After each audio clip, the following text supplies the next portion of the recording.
अफगानिस्तान में अब घर बनेंगे नहीं बल्कि भारतीय टेक्नोलॉजी की मदद से छापे जाएंगे।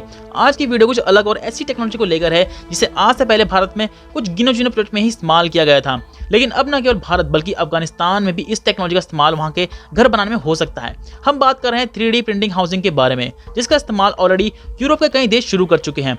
लेकिन इससे भी महत्वपूर्ण बात यह है कि 3D टेक्नोलॉजी का सबसे महत्वपूर्ण एलिमेंट इसके रॉ मटेरियल को आज भी भारत में इंपोर्ट करना पड़ता है, और इस रॉ मटेरियल की एक तरह से सीक्रेट टेक्नोलॉजी कुछ ही गिने चुने देशों के पास है। लेकिन इसी से रिलेटेड आज की मेन खबर देख लेते हैं जो IIT गुवाहाटी की तरफ से आ रही है। दरअसल IIT गुवाहाटी ने 3D प्रिंटेड की मदद से एक सिक्योरिटी पोस्ट तैयार कर लिया है, जिसका जल्द ही कमर्शियल लेवल पे प्रोडक्शन शुरू किया जा सकता है। लेकिन इससे भी जरूरी चीज ये है कि इसका रॉ मटेरियल यानी कि M40 ग्रेड की सस्टेनेबल कंक्रीट भारत में ही डेवलप की गई है, और दुनिया में मिलने वाली किसी भी 3D प्रिंटेड कंक्रीट से ये कहीं ज्यादा टिकाऊ और सस्ती साबित होने वाली है।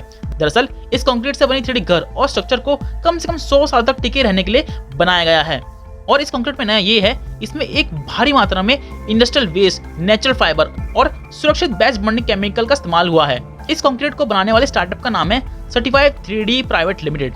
नॉर्मली पूरे चेकपोस्ट को बनाने में 5 से 7 दिन का वक्त लगता है, लेकिन इस 3D चेकपोस्ट को केवल 15 घंटे के अंदर तैयार कर लिया गया। ये कंक्रीट इतनी मजबूत है कि इसका इस्तेमाल भूकंप संभावित क्षेत्र में किया जा सकता है, और स्पेशल ऐसी जगह पर जहां स्ट्रक्चर तेजी और कम कीमत पर डेवलप करने की जरूरत है, जैसे कि अफगानिस्तान। हाल ही में अफगानिस्तान के लीडर्स ने भारतीय सरकार को अपने यहाँ पर इंफ्रास्ट्रक्चर खड़े करने के लिए खुले तौर पर आमंत्रित किया है। अफगानिस्तान पॉलिटिकली भारत पर किसी भी देश से कहीं ज्यादा भरोसा करता है।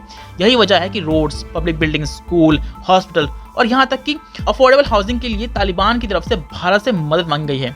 अच्छी बात यह है कि IIT गुवाहाटी ने जिस ग्रेड की सस्ती और बेहद मजबूत कंक्रीट डेवलप की है, इसकी मदद से अफगानिस्तान में आधी से कम कीमत पर लोगों के लिए घर और सुविधाएं खड़ी की जा सकती हैं। अफगानिस्तान में अभी भी वेस्ट मैनेजमेंट सिस्टम ढंग से खड़ा नहीं हो पाया है, और ऐसी सूरत में भारत में डेवलप एक कंक्रीट यहाँ के हिसाब से वरदान साबित हो सकता है। दरअसल ये भारतीय 3D प्रिंटेड घर न केवल अफगानिस्तान जैसे एक्सट्रीम वेदर कंडीशन वाले इलाकों में सुरक्षा प्रदान कर सकते हैं, बल्कि ऐसी जलवायु में कई साल तक टिके भी रह सकते हैं।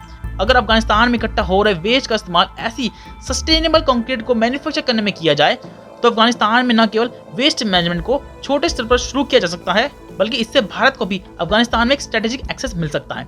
हाँ, इस बात से इनकार नहीं किया जा सकता कि 3D प्रिंटेड हाउसिंग की वजह से कुछ लोगों का रोजगार भी जाने की पूरी संभावना है, लेकिन अफगानिस्तान को फंड, हॉस्पिटल, स्कूल जैसे इंफ्रास्ट्रक्चर की बेहद जरूरत है। भारत में डेवलप इस कंक्रीट को पेटेंट मिलना भी बाकी है, लेकिन अगर भारतीय सरकार ऐसे प्रोजेक्ट के साथ मिलकर अफगानिस्तान और डेवलप देशों की मदद करे तो भारतीय टेक्नोलॉजी को मोटिवेशन तो मिलेगा ही, इसके अलावा कम विकसित देशों की मदद भी एक बड़ी लेवल पर की जा सकेगी। भारतीय रिसर्च को अपना सपोर्ट दिखाने के लिए कमेंट सेक्शन में IO यानी ओनली इंडिया लिखने के बाद वीडियो को लाइक किए बिना मत जाएगा। जय हिंद, जय भारत, धन्यवाद।